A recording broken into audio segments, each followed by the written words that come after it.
Ассалаумағалейкум достар, сіздермен бірге Менбека.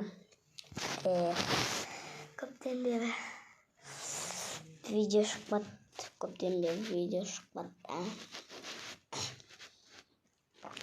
Видеолар 7% қалған, сен білсеңдер нағалағаның 100% қазақ көріп тұрар, 98% қазақ көріп тұрар.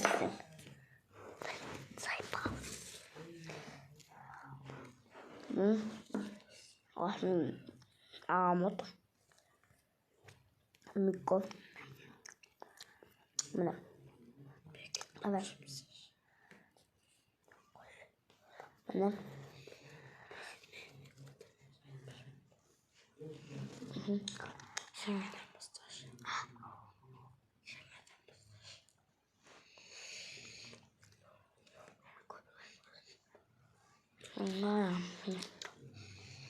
Тофтен айдап отқансың ғой. Жағаңыз.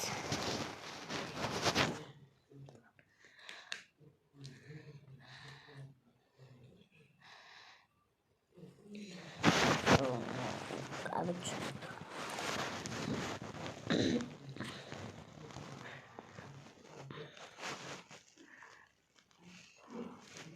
Как-то.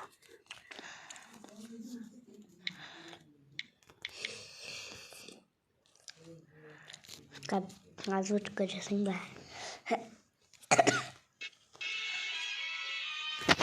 Акция, короче.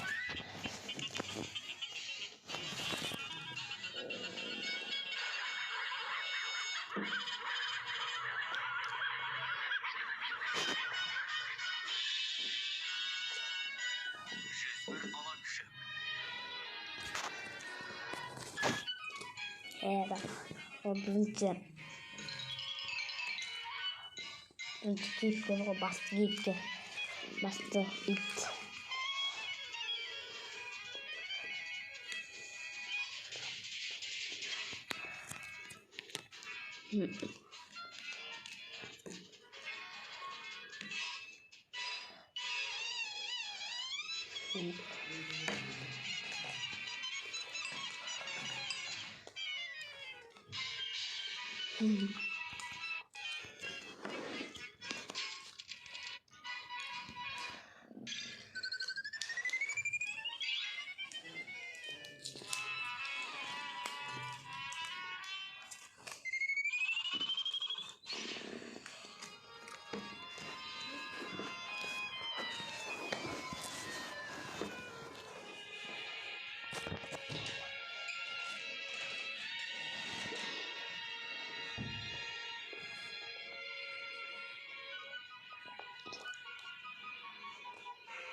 Еба.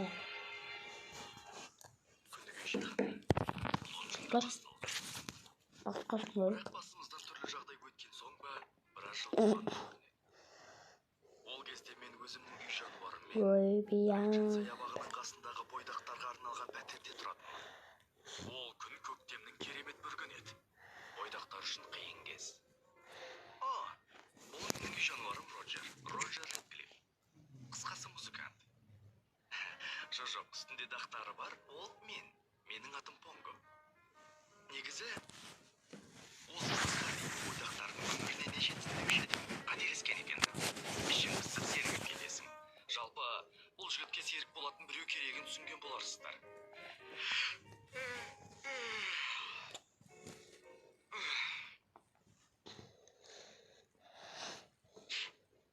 Роджерге салсақ, өмір бойы сұр бойдақ боп қалатын сияқтымыз. Күні-түні жұмыстан бас алмайды. Ән жасатты отыр.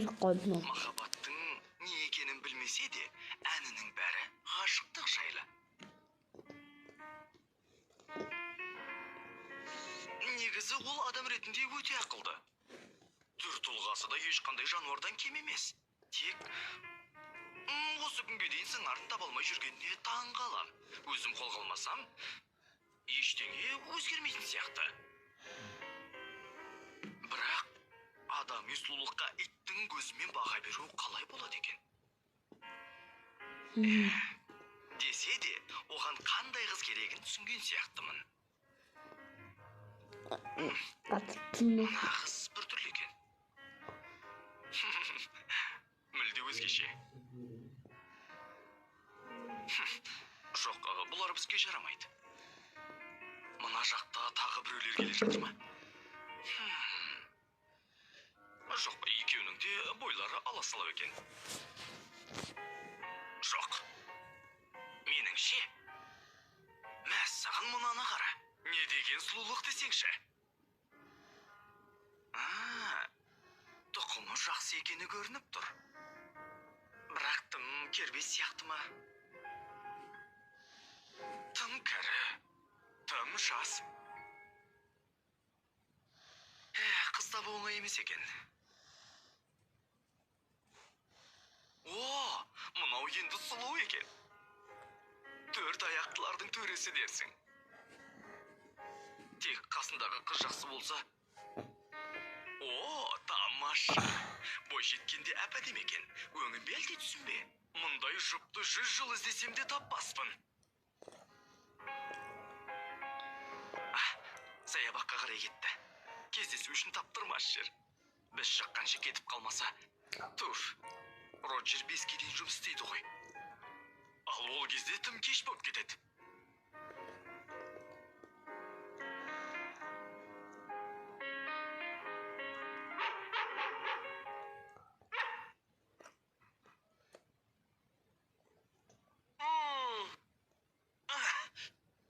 Сағат 5 болып қалған ба? Қызық екен.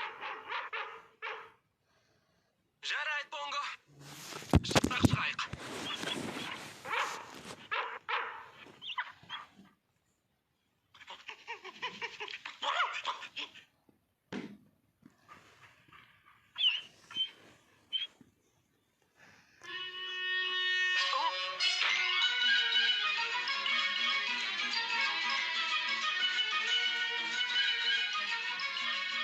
Понго дейім, жай жүрші.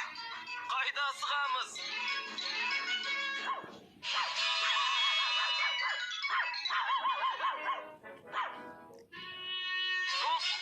Понго, жай жүрші деймін.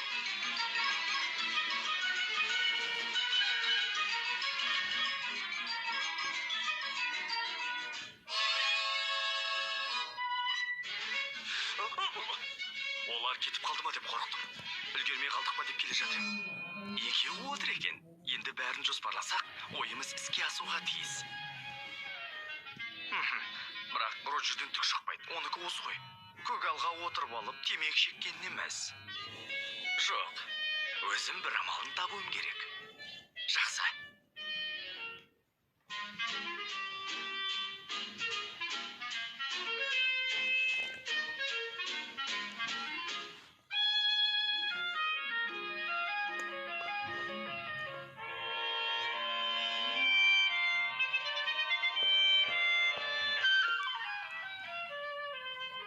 Басында ешқандай жоспарым болған жоқ. Тек олардың назарын аударуға тырыстым. Енді бұларды аздап ширату керек.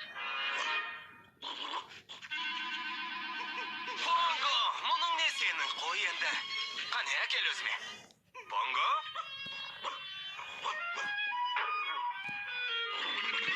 Понго!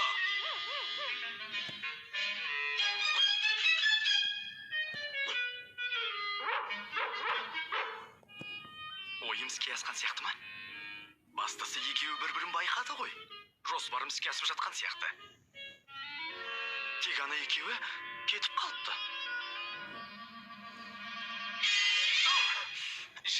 Бұзық болма дейін саған. Жүр, үйге қайтамыз. Бірақ мен оңайлықпен берілем бе? Бүгін екеуін қалайда таныстыруым керек деп шештім.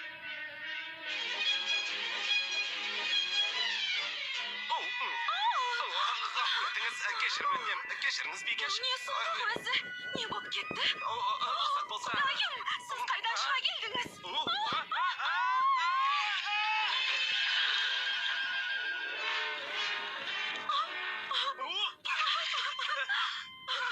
Көйлегім-ай, су жаңа еді ғой. Менің қалпағым қайда?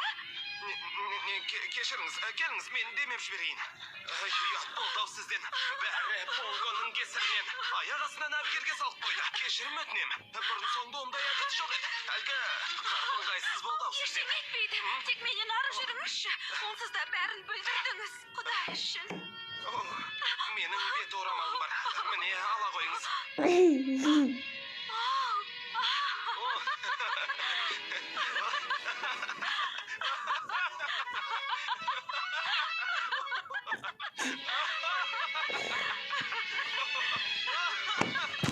Böyle.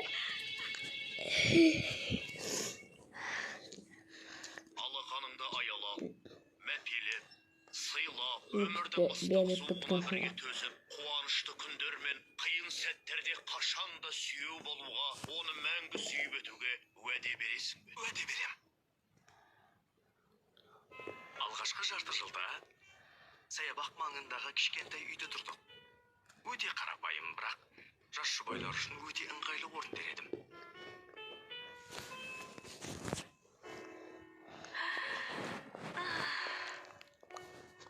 Перита, жаным, бәрі дұрыс па? Бәрі Ne? жақсы қымбаттым. Жер бетіндегі күшік тиіндеп жүрген жалғыз ит емес шығармын.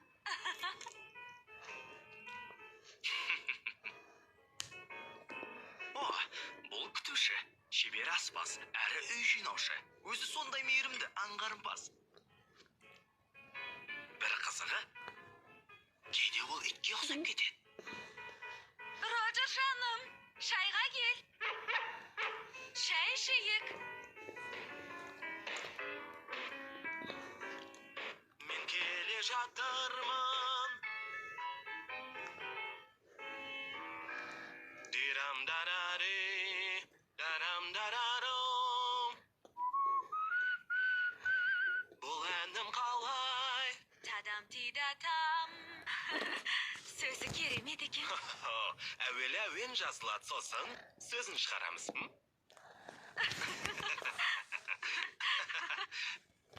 Kanı su akıl. Kupa bastırdı. Естідің бе? Әлгі зұлым әйел келе жатыр.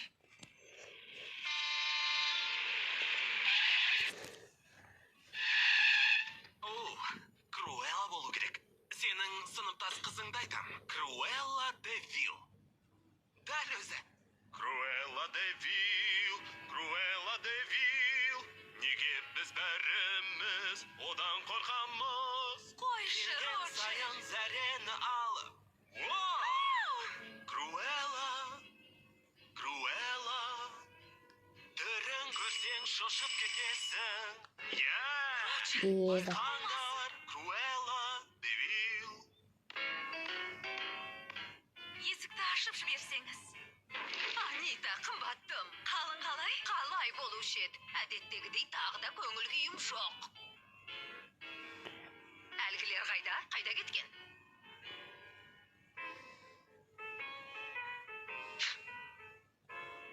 Мыналарды жер жұтқан ба? Кім Круэлла айтсаңшы? Күшіктерді айтам. Ойнайтын уақыт жоқ. Күшіктер қайда? Кем дегенде үш апта өту керек қой. Мұнша асыққаның не? Анита, сен қандай ақылдысың? Бері келе ғой. Кел. Қане келе ғой. Круэлла, тоның аң терісінен тігілген бе? Әлбетте, қымбаттым, менің бұл өмірде мен үшін аң терісінен асқан құнды зат жоқ. Әйел біткеннің бәрі бұлғары десе ішкен асын жерге қоймай ма?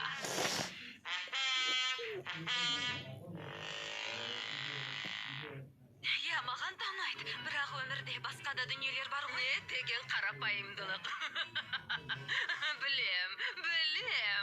Сен мұна кішкентай лашықтан басқа түк көрмегенсің ғой. Ал Роджер болса өзін айбынды сэр Галахаттай көретін шығар. Круэлла. Айтпақшы, шұбар достарыңды ұмытып барады екем ғой. Иә, екеуінің терісін айтсаңшы, қарасаң көзің тоймайды. жарайды. Шайдан ала қой, Круэлла. Мен жүре берейін. Иттер күшіктегенде хабарын берерсің.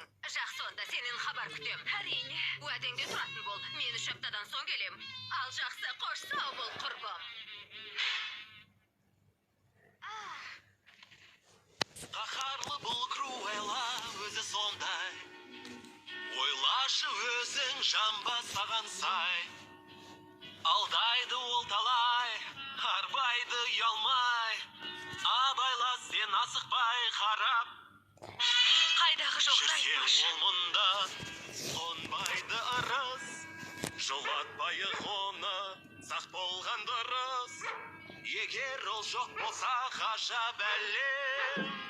Круэлла, Круэлла девил. Роджер, сен ақымақсың. Перита, Әлгі жалмауыз зұлым кемпірге біздің күшіктеріміз керек. Сол үшін келіп жүр. уайымдама Пери. Ол босқа дәмеленіп жүр. Біздің күшіктерімізге ешкім де тиісе алмайды. Оның не ойлағаны бар? Күшіктерге бас-көз болатын адамға ұқсамайды. О, Понго. Басында сонша қуанып едім. Ал енді міне. Енді бәрі бекер екенін түсіндім. Комнатаға тыңдамай қой. Енді күшіктеріміз дүние есігін ашты. Байғұс Перита. Оның басқа таңдауы да жоқ. Арада 3 апта өткен соң, қазан айының қаһарлы бір түнінде күшіктеріміз дүние есігін ашты.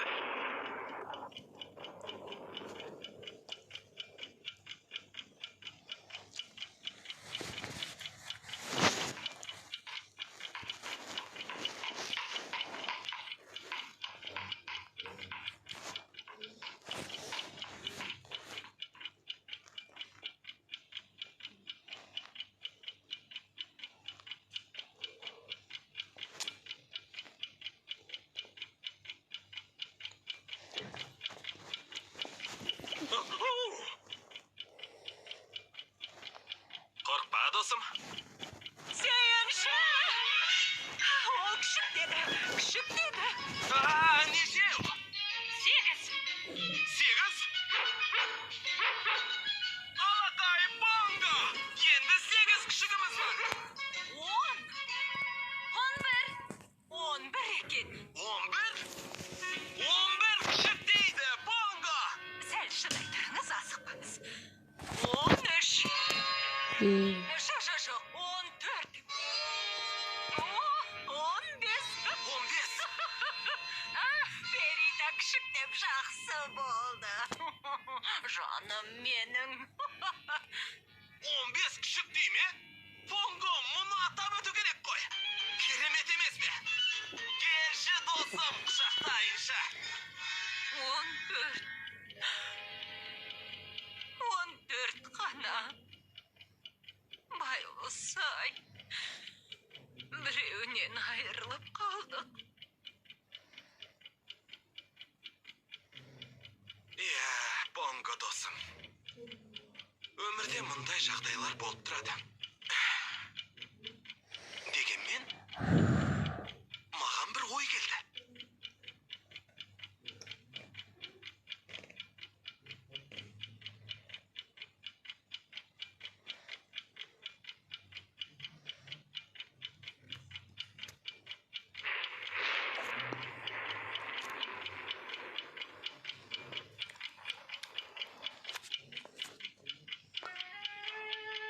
Мынаны қара, Понго. Анита! Күтуші! 15! Біздің 15 күшігіміз бар!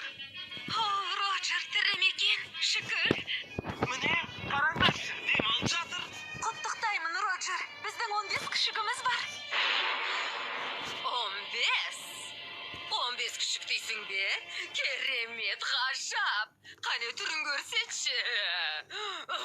Ұсқынсыз неме жабайы. Тақтары қайда? Неге тақтары жоқ күшік емес? Көріп шыққан ғой. Фу. Сен солай демеңіз. Әлі ақ пайда болады. Сәл күте тұру керек. Онысы рас, Круэлла. Шынында да біраз уақыт күте тұру керек. Солай ма? Ендеше мен бәрін алып кетейін, жарай ма?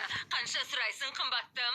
Күшіктерді ешкімге бермейтін болдық. Байғұс Пеританың жүрегін жаралағымыз келмейді. Анита, ақымақ болма. Сен олардың бәрін асырай алмайсың ғой. Екеуің әрең күн көріп жүрген жоқсыңдар ма? Бірақ бір амалын табамыз. Білем. Білем. Роджердің әндері.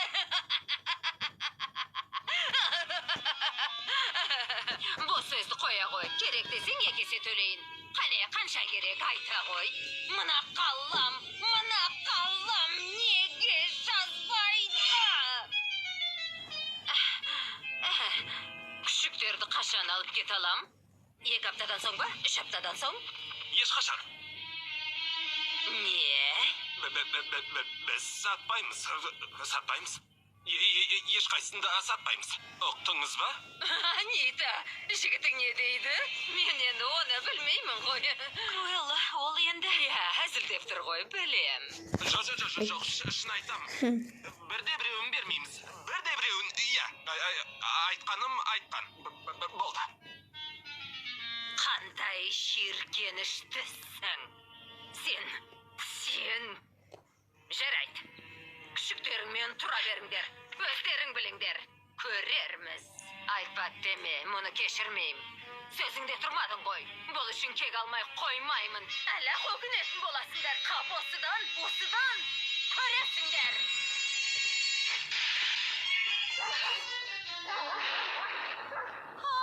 Роджер, саған шынымен ризамын. Біздің Роджер азамат қой. Солай ғой, Понго. Ершілік азамат.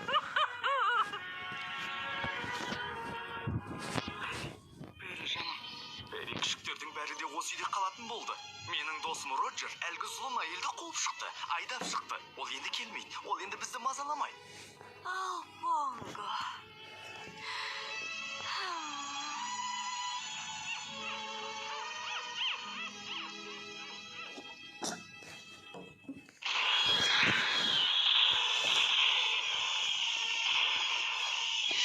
Жетіп ал!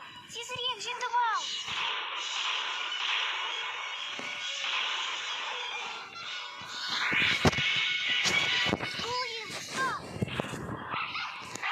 Тез қуып жет! Анау бәрібір одан құтыла алмайды. Күркіреуік бұл әлемдегі ең батыл төбет. Біздің әкемізден де мықты ешкім жоқ. Әке, ол не істемекші? Қазір өзің көресің, қара.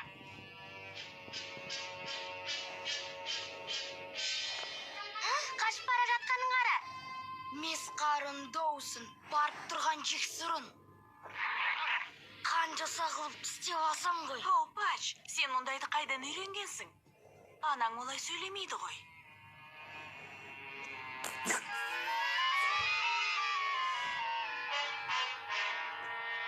Байқа. Саспа, Пенни. Ол қазір ана жексұрынның ұрының сазайын береді. Лаки, бұлай қарай тұршы. Бізге көрінбей, отыршы. Апа, оған отыр деш. Лаки, балам, отырып көр. Тимеді. Ол тегізе алмады. Қарным ашты, апа. Қарным ашты. Қойшы, Ролли, жаңа ғана тамақ іштің ғой. Сонда да қарным шырылдап барады. Қарным ашқаны сонша, білді де жеп қоюға дайынмын. Әне, тастың артында тұр.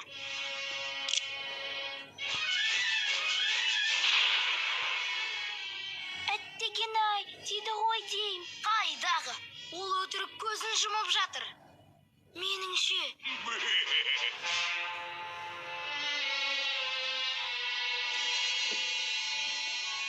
Әне, айттым ғой, оның бір ойлағаны бар. Лаки, төмен түсші.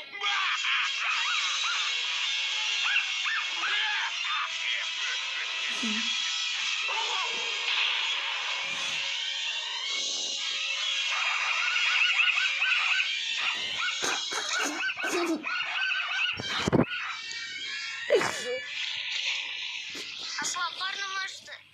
Тамақ жейікші. Келесі бөлімін өткізіп алмаңыздар. Ол біз күшікке қалай тамақ береді екен. Кім жеңеді деп Неше ақша кетеді екен? Ақшадан көп қой. ойлайсыздар? Әрине, күркіреуік жеңеді. Ал достар, жеңімпаз демекші, Кенин Кренчи жеңімпаз иттерге арналған печенье екенін біле жүріңіздер. Кенин Кренчи сынбайды да ерекше дәм сыйлайды. Батыр иттің барлығы да соны ғана таңдайды. Кенин Кренчи Бәди, балаларды ұйықтатып, өзіміз серуендеп қайтпаймыз ба? Оған қалай қарайсың? Біздің де барғымыз келеді. Біз де барайықшы апа. Ешқашан үйден шықпадық. Жүріңдер, балалар, ұйықтаймыз. Бірақ біздің ұйқымыз келген жоқ. Біздің де серуендегіміз келеді. Біз де барайықшы. Апаларының айтқанын тыңдаңдар. 1, 2, 3, 4, 5, 6, 7, 8, 9, 10, 11, 12, 13, Ұйқым кеп тұрған жоқ. Қарным ашты. 14. Ұнатады көңілдерін бұрын мұндай болмаған. Кенин Кренчи өнімдерін жеңімпаздар таңдаған. Ұмытпаңдар достар, небәрі $5 Лаки, жіберді. балақай, жүр, кеттік.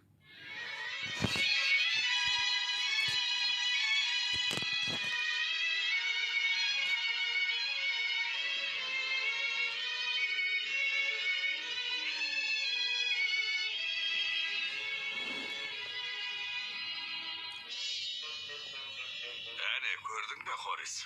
Олар кешкі серуенге шыққан сияқты.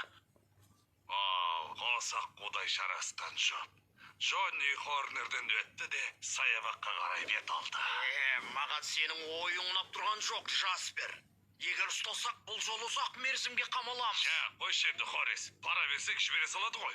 Бірақ оған күмәнім бар. Маған күмәнің бар ма? Мен саған ешқашан күмәнданба дедім ғой. Жүр, іске кірсек, мен бәрін де ойластырып қойдым.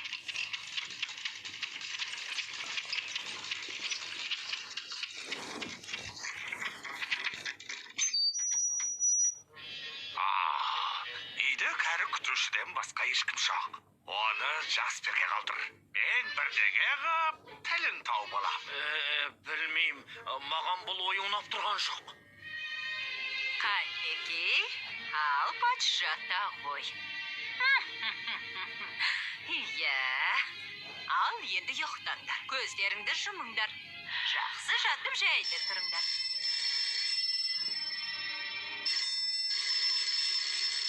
Бұл кім болды екен? Яшар ханым, біз электр жөндеушілер едік. Сымдарды тексеруге келдік. Газ компаниясынан жіберді. Электр компаниясынан де. Электр компаниясынан. Білмейм, біз ешкімді шақырған жоқпыз. Яғни ғой, әлгі парламентте жаңа акт қабылданып еді. Тұрғын үйді қорғау жұмыстары деп аталады. 4-ші бап 29-ші тарау. Бұл заң сіздерді қорғайтын болады. Бұлай атын нақтылап әуре болмай-ақ қойыңыз. Бәрбір үй иелері келмейінше сіздерді кіргіз алмайым, кешіріңіздер. Қойыңыз енді. Ерігіп жүрген ешкім жоқ. Бұл біздің жұмысымыз. Түсінесіз бе? Айып етпеңіз. Не қылған адамсыңдар? Құлақтарың керең бе? Үйге кіруге болмайды дедім ғой. Дедеге мінез жаман әйел. Қараш, Хорис. Ол жаққа аттап басушы болма, шек сырын неме. Бұл не басынушылық? Егер осыдан қараларыңды батырмасаңдар, полиция шақырам. Айтқаным. Ал енді жаның барыңда шық үйден. Жарайды, жақсы ендеше. Хап, мені қатты ренжітіп қойдыңыз ғой, ханым. Бірақ қал десеңіз де қалмасем. Тіпті бір кесе шай да ішпесем. Ей, Хорис досым, мына ханым бізді жақтырмай жатқан сияқты. Жаспер, жүр кетейік. Бос сөзді қойда, іске кіріс. Ашыңдар қане. Ай, көмектесіңдер, құтқарыңдар. Қайырлы түн, қымбаттым, кешіріңіз. Мына қаңғыбастар қайдан келді? Электр компаниясы деймін? Мыналарың барып тұрған алаяқ ұрылар ғой. Үйдегі күміс қасықтарды алып кетті ме екен? Бәрін сыпырып әкетіп қалған шығар. Күштер қайда, масқара. Пач, Лаки, Роли. Олар күшіктерді алып кетті. Масқара, енді қайттым. Оңбағандар күшіктерді ұрлап кетті. Полиция, көмектесіңдер. Ұрылар күшіктерді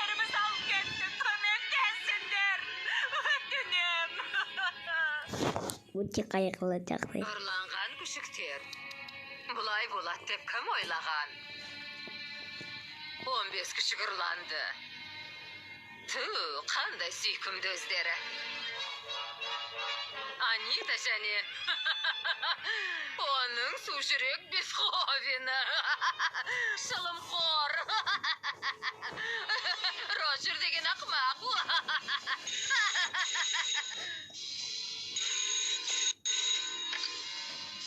Алло? Жаспер, есің дұрыс па? Мұнда неге хабарласып тұрсың? Келіскендей күшіктерді алып шықтық. Енді ақшамызды бер. Екі бөліп алуымыз керек. Тапсырманы орындамайынша бір тиын да жоқ. Джаспер, Ұқтың ба? Джаспер. Газеттердің бәрі ұрланған күшіктер туралы жазып жатыр, білесің бе? Газеттерді қайтесің. Ертең ақы ұмытылып кетеді. Маған бұл ойын ұнап тұрған жоқ. Шабыл, ақымақ. Не дейсің? Жоқ, сізге емес, Хорис қайтып тұрмын. Жексұрын, кетірі.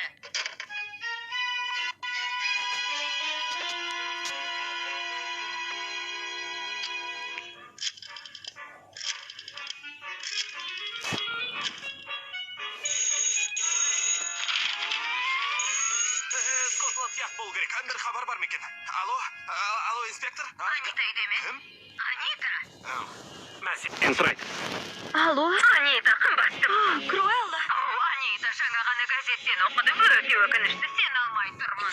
Круэлла, оңайға соқпай тұр. Өз қылмысын мойындап хабарласып тұр ма? Тынышталшы. Ұрлатқан сол екен анық.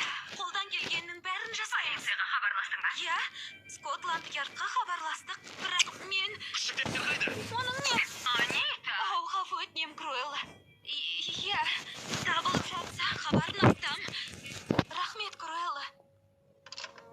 Роджер, оның бір түрлі екені рас, бірақ ұры емес. Ең бірінші күдікті сол деп санайын. Скотланд Ярд оны аңдайтын болды ғой. Енді басқа не керек?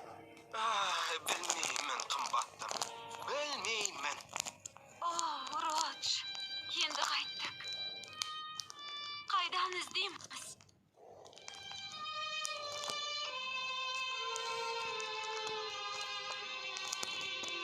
Пери, өзіміз іздемесек болмас. О, Понго. Еш хабар жоқ па? Жоқ, мүмкін күңгірт шәуіл арқылы шығармыз. Күңгірт шәуіл дейсің бе? Ол өсекшілердің ордасы ғой. Күшіктердің жоғалған жайлы бәріне айтуымыз керек. Біреу оларды қаланың ішінен байқап қалса, иттер бір-біріне жеткізе қойсын. Кешке саябаққа барғанда үйдегі адамдарға жөнімізді айтармыз.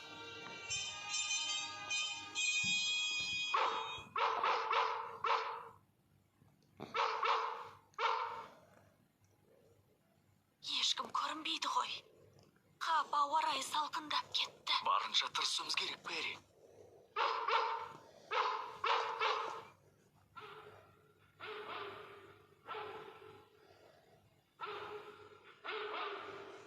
Пери, естідің бе? Бұл Хамстедтегі Даниялық төбет қой. Понго, тынышталшы. Көршілерді оятайын деп едің? Қой енді, Понго. Пері, жүр кеттік. Қане кеттік. О, Понго, қырсық баш енді. Доғар деймін, үйге қайтамыз.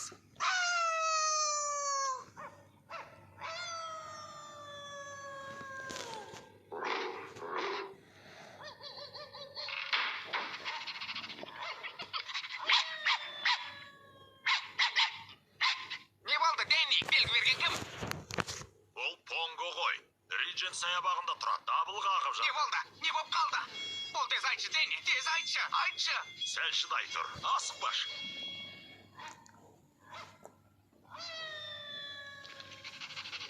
Сұмдық-ай. Жағдай қиын екен. Не дейді, Дэнни? Не жағдай? Ала күшіктерді ұрлап кетіпті. 15-інде. Полицияға айтпап па? Скотланд Ярдқа? Адамдар бәріне хабарлапты. Енді бар үміт иттерде. Күңгірт шәуілде. Мен дабыл қағайын.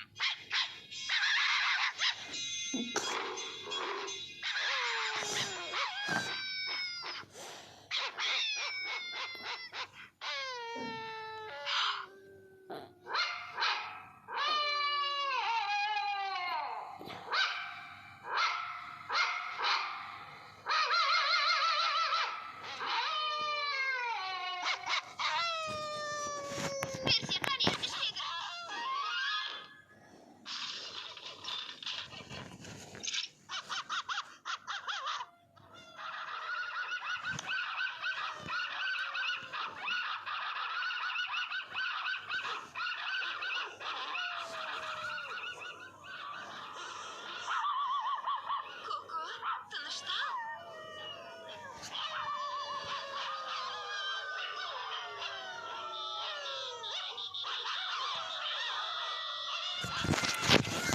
итте кептелісі.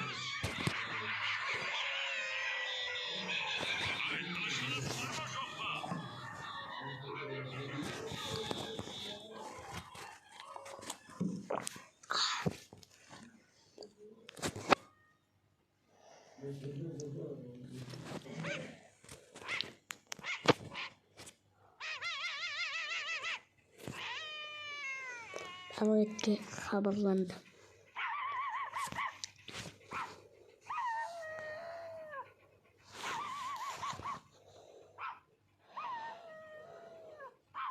Таузыр не болып қалды?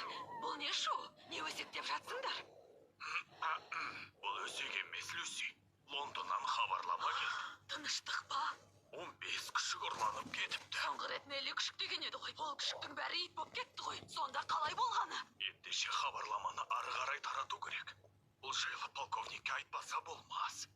Бірақ бұл радиоста одан басқа ешкім жоқ қой. Кеш болып кетті ғой, даусыңды естірмекен. Тырысып көрейік.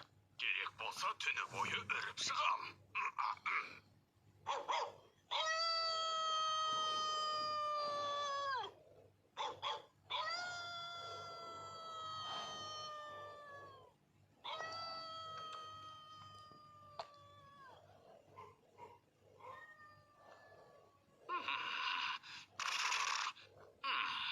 Таузердің даусына ұқсайды.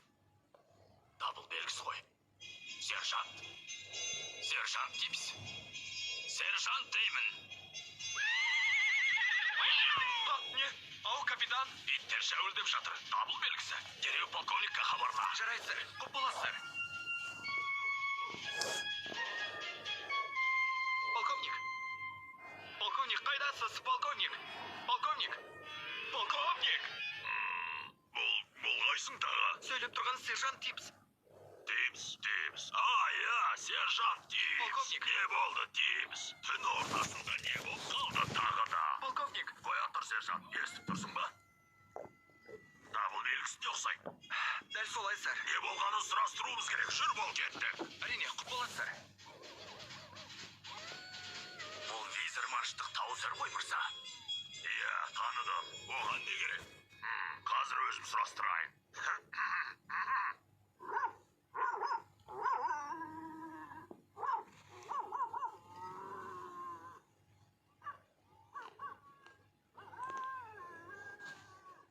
Полковник қой, дауысын бірден таныдым. Оған хабарлама жіберейік. Даусыңды барынша қатты шығар. Естімей қалып жүрмесін.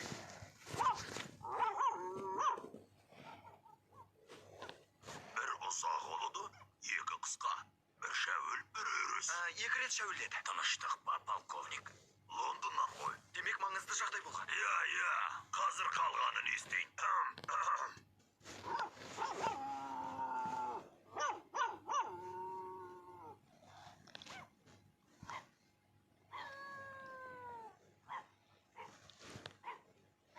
Сан сияқты естіліп тұр. Үш жерде 5-13 беді? Жоқ, негізі 15 болады, сэр.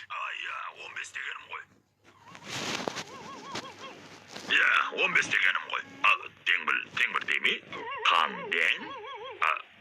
Жоқ, қасық дей. Қасық дейсіз бе? 15 теңбіл қасық ұрланыпты. Өй, соны да сөз қып. Тағы бір сұрап көрсеңіз қайтеді? Я, сөйтейін.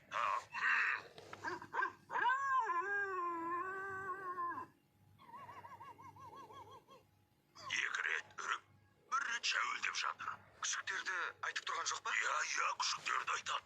Айтпақшы, полковник, есіме түсті. Алдыңғы түні Хилхолдан күшіктердің үрген дауыстарын естідім. Дэвилдің ескейін айтып тұрсың ба? Қайдағы жоқты айтпашы. Онда ешкім тұрмайды ғой. Тоқтай тұр. Мұршасынан түтін шығып жатыр. Я, онда қызық екен. Ендеше тергеу жұмыстарын бастайын. Таузерге хабарласып тұр деп айтайын. Маған хабарласып тұр. Неге олай дейді? Білмеймін. Енді мүмкін бірдеңе сезіп қалған шығар. Иә, табылса екен.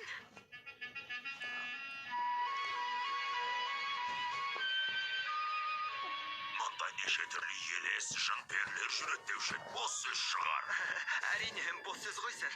Дегенмен абай бол, өте сақ болу керек. Алдыңнан не шығатынын білмейсің ғой. Әйтеуір қақпанға түсіп қалма. Алға, Тивс, тапсырманы орында. Ал, жылда. Болады, сэр. Мен кеттім.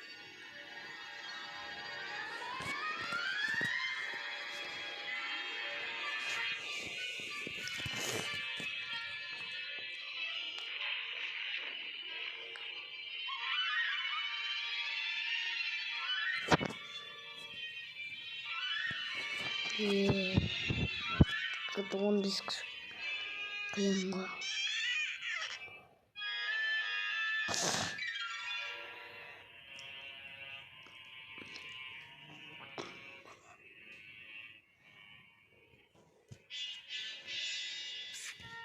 Күшік. Әй, күшік. Не? Сен әлгі ұрланған 15 күшіктің бір емессің бе? Бізді ешкім ұрлаған жоқ. Бізді сатып алған. Мұнда біз 99 күшікпіз. 99.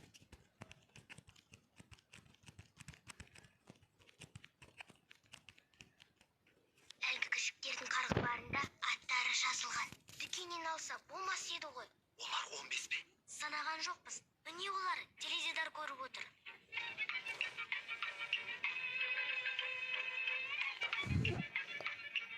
Санап көрейін. Бұзық ағайлардан байқа. Кімдер? Мұнда Джаспер мен Хорис деген екі жексұрын бар. Екеуі де жармес.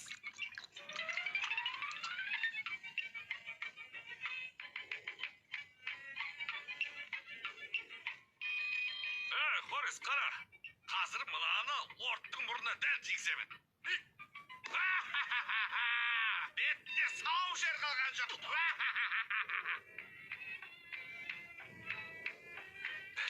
1, 2, 3, 4, 5, 6. Ей, Джаспер, іші қайда? Қазір ба. 6, 7, 8, 9, 10, 11. Ей, теледидарды жаппа, жерге отырып көр. Ей, кетшар шәңкілдемей, әлде таяқ жерін деп тұрма. Құдайым-ай, қай жерге келіп едім өзі? 9, тағы 7, 12, сосын 1, 2, 3, 15. Я солар ғой, 15 күшік. Ой, Ей, Хорис, мынамысы өзі. Қайдан жүр?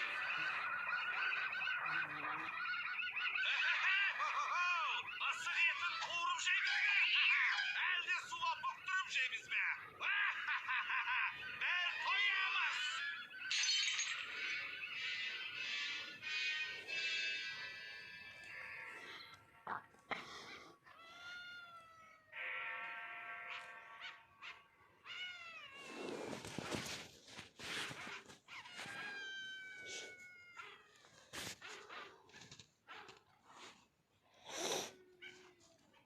Не болды, Понго? Не деп жатыр? Анялық ит қой. Жаңалық бар дейді. Примроз Хиллда кездесуіміз керек. Үйден қалай шығамыз? Жатын бөлменің терезесінен. Ол үнемі ашық тұрады, кеттік.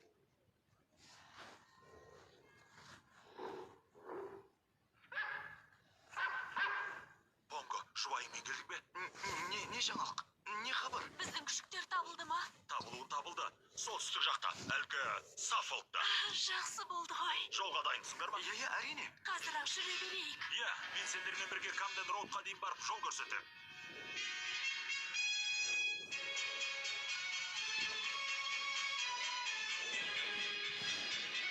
Визермашқа жеткенде, Таузерге жолығыңдар. Ол сендерді полковникке қарай жібереді. Ал полковник күшіктерін жатқан Девилдің үйіне алып барады. Девил?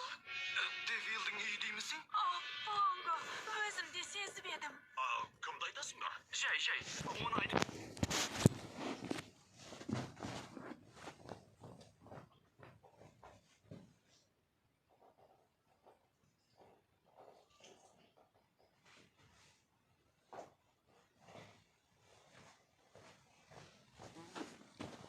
Тұратын уақыт жоқ. Кешігіп қалмасақ екен. Жолдарың болсын, Понго. Адасып қалсаңдар, үріп белгі беріңдер. Сол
Полковник, көлік келе жатыр. Қойш дейміз, болмайтын нәрсені айтпай. Олар көлік жүргізе алады дейсің. Оны білем ғой, сэр. Мына көлік Хилхолға кетіп барады. Ол қақпаның дәл алдына тоқтады. Не? Құрып кеткір. Жүріңдер қасына барып көрейік. Жүр, сержант дейміз, кәттік алға түс. Құп болады. Бекетке ие бол, капитан. Құп болады, сэр.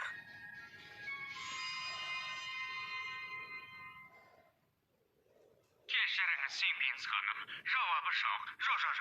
Алтаует, төртеу ғана қалды. Ей, ақымақтар, менің уақытым жоқ. Бәрін бүгін түнде бітірулерің керек. Не иә, не жоқ деп жауап берілу керек, инспектор. Естіп тұрсыңдар ма? Бүгін. Олар әлі кішкентай ғой. Біреуінің терісі жарты метрге де жетпейтін шығар. Тері дей ме? Бәсе. Қанша болса да маған бәрі. Полиция іздеп жүр. Шаруаны бүгін түнде бітіріңдер. Қалай бітір дейсің? Мен қайдан білейін, суға батырыңдар, у беріңдер, бастарын жарыңдар. Хлороформ бар ма еді? Мүлдем жоқ. Анау әлгі эфирде жоқ. Эфирде. Қалай өлтірсеңдер, олай өлтіріңдер мейлі. Бүгіннен қалмасын. Жарайды енді бекеш. Бізді асықтырмаңызшы.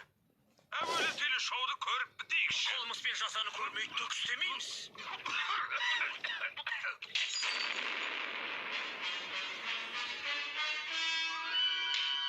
Бері қараңдар, ақымақтар. Мен таңертең келем.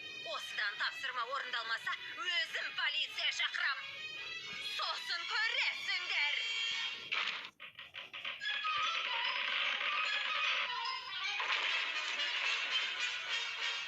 Мынау ашулы ғой, Джаспер. Шоу аяқталған соң отырмай іске кірсек. Аты жөніңіз кім, сэр?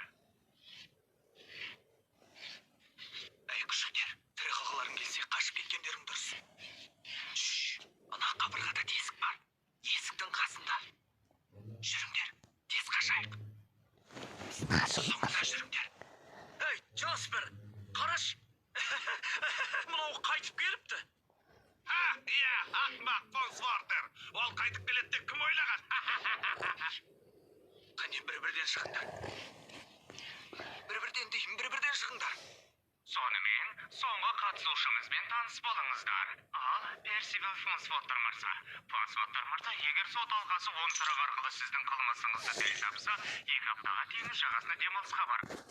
Жымығы 99 күшік, ал 2 ала күшік 90 101 болады. 101 ала күшік. Сонымен, соңғы қатысушымызбен таныс болыңыздар. Ал Персивал Фонсвортер мырза. Фонсвортер мырза, егер сот алқасы 10 сұрақ арқылы сіздің қылмысыңызды дәл тапса, 2 аптаға теңіз жағасына демалысқа барасыз. Барлық шығынды біз төлейміз. Әрине, содан кейін қоғам алдындағы борышыңызды өтейсіз. Сонымен, бірінші сұрақты кім қояды? Инспектор Фонсвортер мырза. Сіздің қылмысыңызды ұрлық деуге бола ма? Қане, кезекпен. Сол жағы Жылдам, кезекпен. Сонда тезірек шығасыңдар. Міне осылай. Фонсвортер мырзаның қылмыс жасағаны рас, бірақ бұл жолы басқаша әрекет еткен. Жауап қате, бірақ сотылды. 9-ы қалды. Бертвелл ханым. Егер ұрлық болмаса, онда сіз қатыгез, зұлым адамның ісін істедіңіз бе? Яғни менің ойымша бір зұлымдық. Тез айтыңыз, Бертвелл ханым, уақытымыз аз. Иә, кешірім өтінем. Сіз біреуді ұрып соқтыңыз ба? Жоқ, Бертвелл ханым, өкінішке қарай болжамыңыз қате. Енді 8 сұрақ қалды. Симпкинс мырза, бұл жерде бір құпия бар. Мүмкін табиғатқа зиянын тигізді ме екен? Жоқ, дұрыс емес. Ей, бұлай тұршы қыстырылыспай. 3 сұрақ кетті, 7-еу қалды. Инспектор, бұл бір түсініксіз қылмыс дер едім. Шамасы бұл өзі. Айып етпеңіз, инспектор, осымен уақыт тәмам. Ылғи осы ғой міне. Иә. Мүмкін Фонсвортер мырза келесі аптада қайтып беретін шығар. Онда ойынымызды келесі.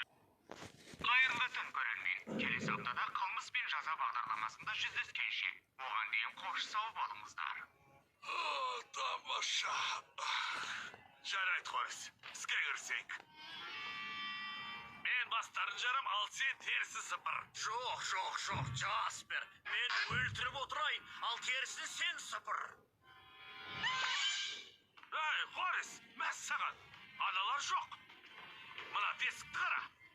қашып кеткен ғой. Ей, бол еді. Ойланып тұратын уақыт жоқ. Оларды қуып жету керек.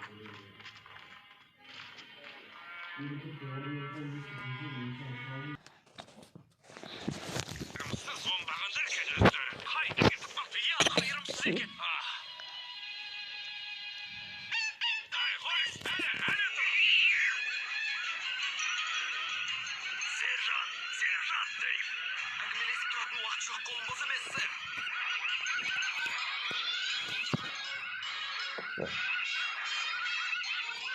Есікті жап, Хорис. Қазір бәрін қамап қоямыз. Енді ешқайда ташылмайсыңдар, ақымақтар.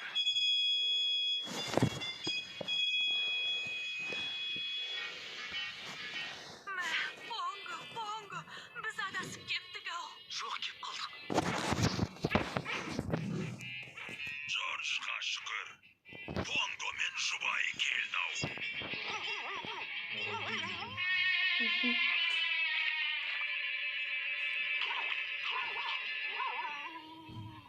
Бұл полковник. Жүр, кеттік.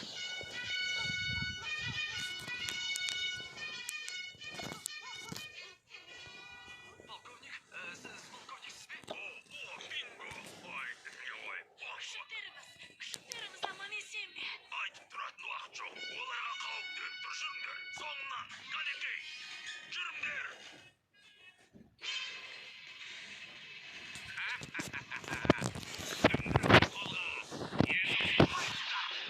Ай, мыналар қайдан шықты? Жолақ биеналар ма?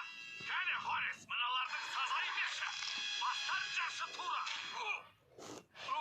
Менің басымнан ұрғаның не? Ей, Джаспер, қазір терілерің сыпырып алам. Кет ары, кет дейім, кет ары. Жар бола көр, әулие Джордж.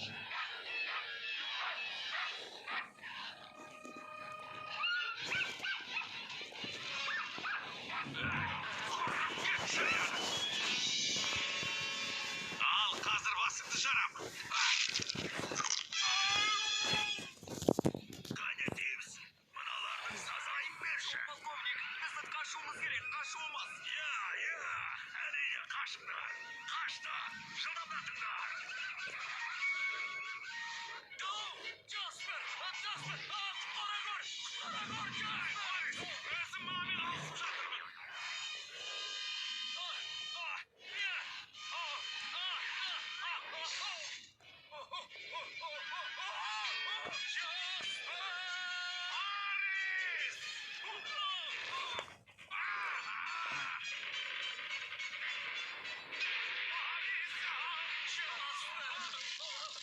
Кеттік бері, қашайық.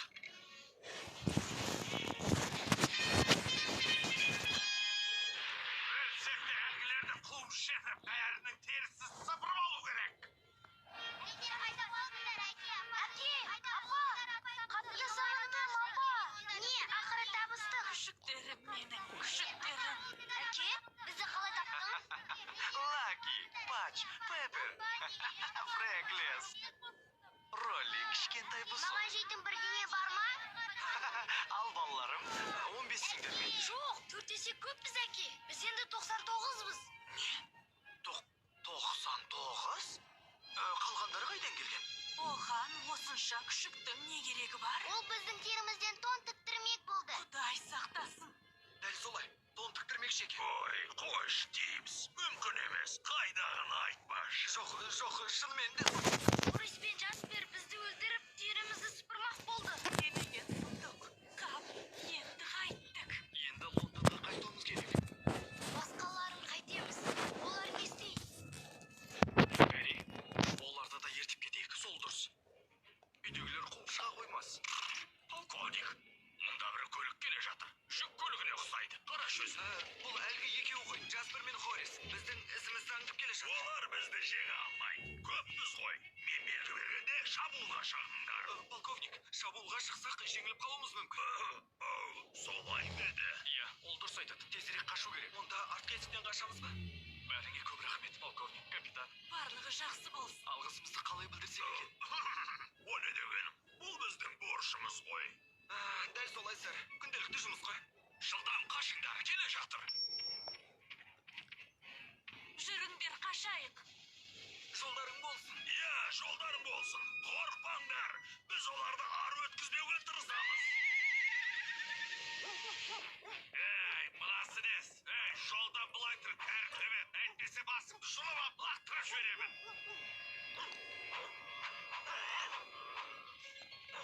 Күшіктері жоқ қой, Джаспер. Шөптің арасында шығар. Сіріңкені берші, қораны өртеп жіберейін. Дайындал, капитан, дәлде. Біріншісінде. Екіншісінде. Ей, күшіктер былай қарай кеткен сияқты ғой. Жүр бол, көлік көтір, тезірек қуып жетейік.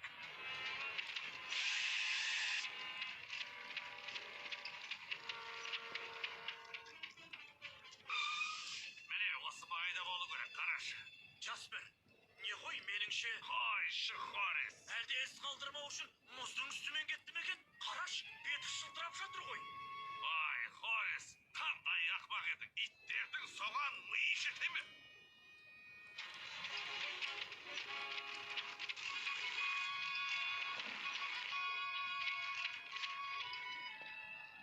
Құтылдық, Бери.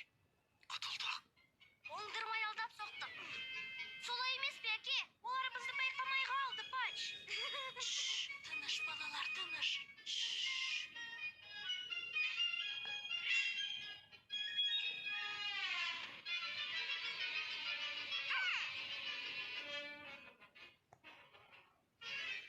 Менің аяғым тайғақ. Неге біз қармен жүрмейміз? Жоқ, балам, із қалдыруға болмайды.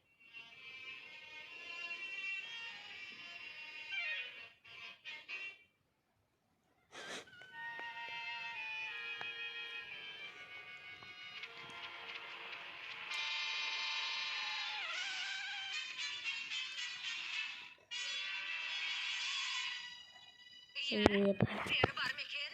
Жоқ, таппадық. Із қалдырмай қашып кетіпті. Осы маңайдың бәрін қарап шықтық. Ізде түк те жоқ. Қатты тоңып қалдық. Біз жеңілдік. О, шошық жеңілуге ерте. Біз ол күшіктерді қалай болса да табуымыз керек. не пат Ал жүре беріңдер. Көлікті ақырын айдаңдар. Әлде полицияға ұсталғыларың келіп жүрме.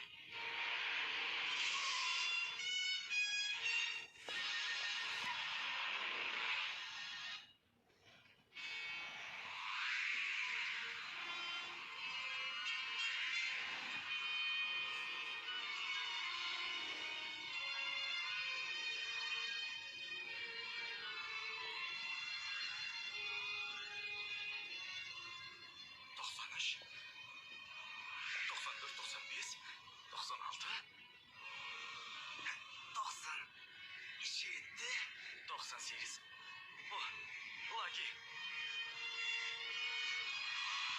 Қане, Лаки, жүре ғой.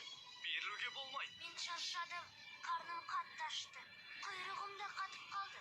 Мұрным да қатып қалды. Құлағым да қатып қалды. Табаным да қатып қалды.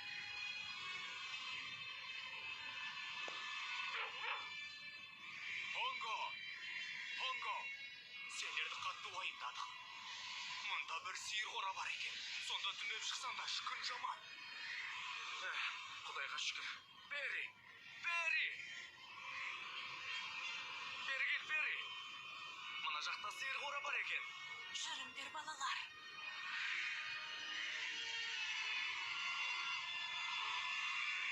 Мына жерде, жүріңдер, былай қарай. Колиден қалмаңдар.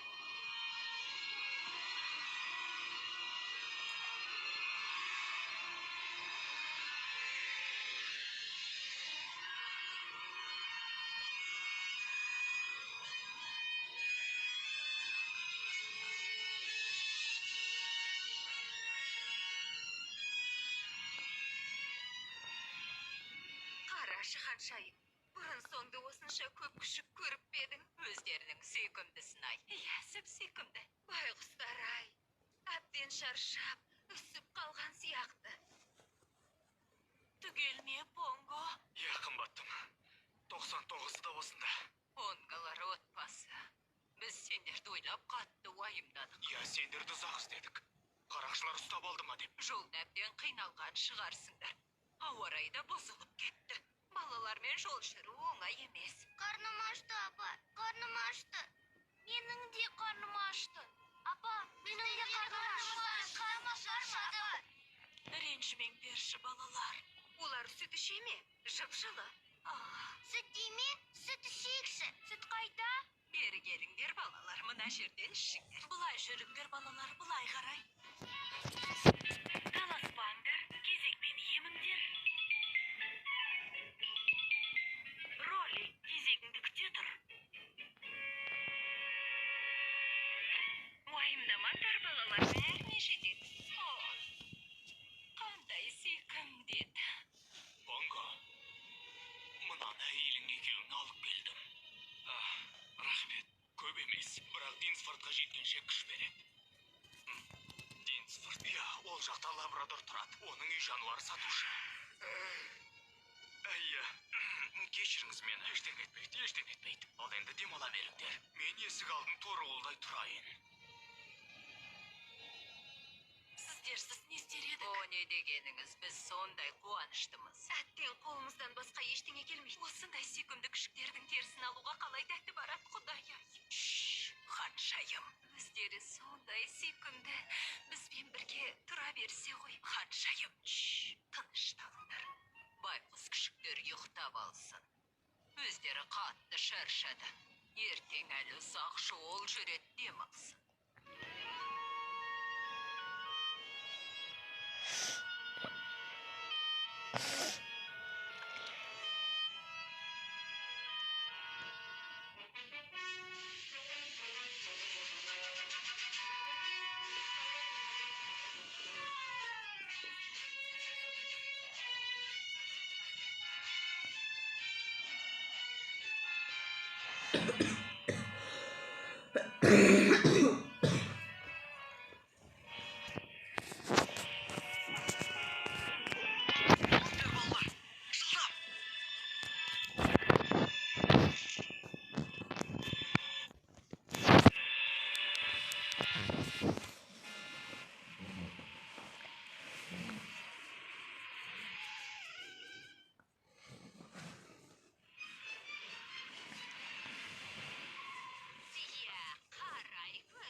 Жаным, естідің бе? Бәріміз сиямыз ба? Біз енді жаяу жүрмейміз бе? Солай деп үміттенейік. Жүріңдер. Жылдамдатайық. Алақай, үйге барамыз. Жүріңдер, балалар.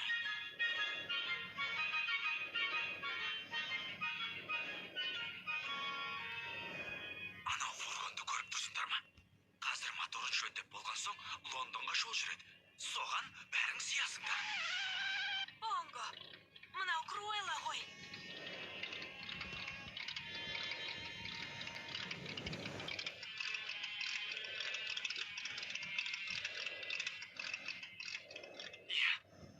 Жаспен Хоресте жүр.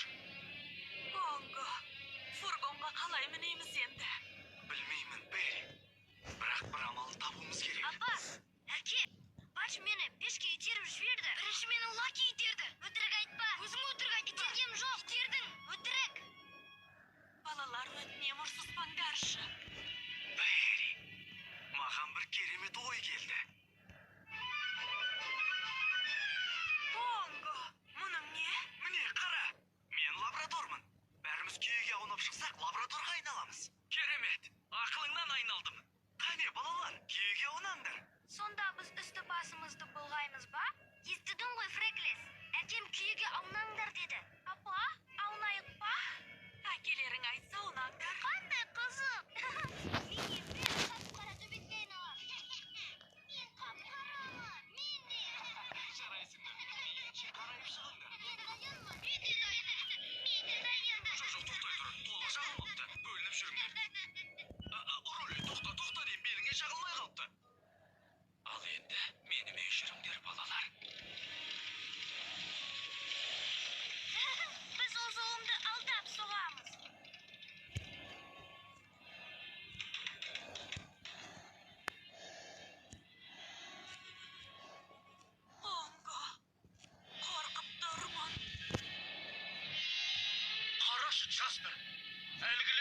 түске боянып алған жоқ па екен?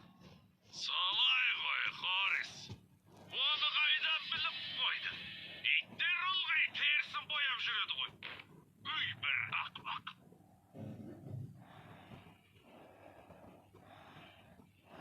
Иә, бәрі ойдағыдай. Қане, Бери, енді сен боянып ал. Мен қалған күшіктерді ертіп шығайын.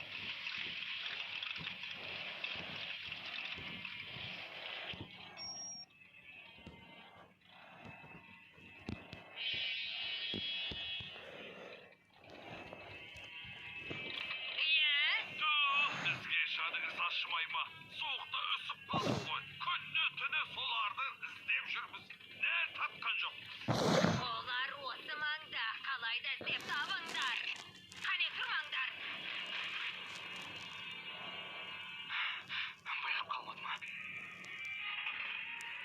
Жоқ, бірақ уақыт аз қалған сияқты. Тағы бір от алдыршы. Тез бол, Бери. Көлік жүрейін деп тұр.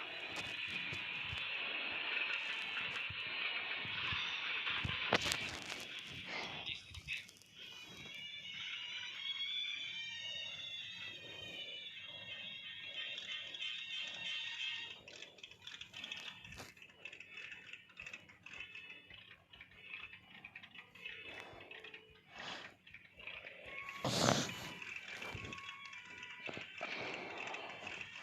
Мен қалғандарын алып шығам. Енді бұзылмауы керек. Лондонға жеткенше түк болмайды. Сізде болыңыз, ханым.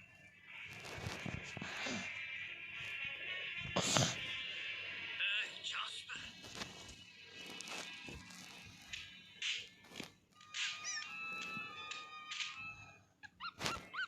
Кет, Хорис.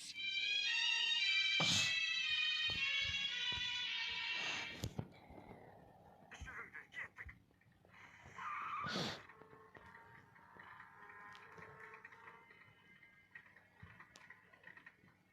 Тездетейік, балалар. Жылдамдатыңдар. Бізге қарап тұр ғой, әке. Қарай берсін, берме оған.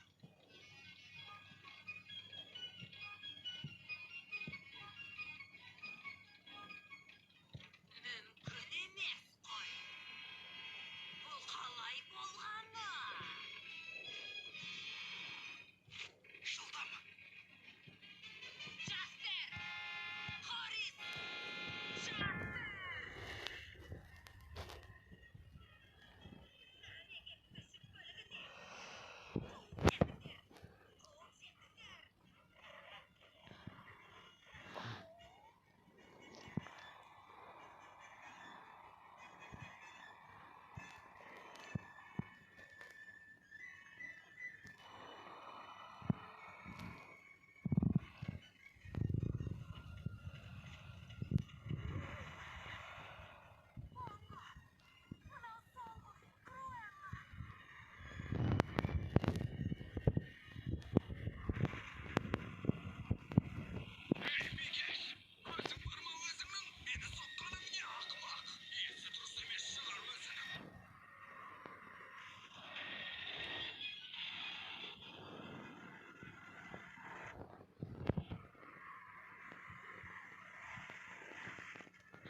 шақты күшік бар сияқты ғой. 1, 2, 3, 4, 5, 6, 2, 4, 6, мына үшеуімен 9, мына екеуімен 11. Онда 36 күшік. 36 қосылған 11, Ал мына 47. жерде 18 күшік бар. Демек 65. 10, 11, 12, 13. Тұра тұр. Тағы 6 бар. Сонымен 84 болды ма? Оған 15, сосын екеуін қосқанда 101 болады. Не дейсің? 101? Оның бәрі қайдан шыққан? Понго, сен бірдеңе білдіргенсің ғой. Енді бұларда не істейміз? Қала берсін. Үйге сиямыз ба? Бұдан да үлкен үй сатып аламыз. Өз қорығымыз болады. Ала күшіктер қорығы. Роч, ал маған бұл ойын ұнатты. Бұл нағыз сенсация болды. Ала күшіктер қорығы болады. Ала күшіктер қорығы деймін. Ешкімді бөлек деп бөлмейтін, біздің үйіміз бар ортақ. Қарным ашты, Бәрі апай. досым дейтін, ән салып билейтін біздердің үйіміз бұл. Фильмді қазақ тіліне аударған Әйгерім Омарова Instagram'dan.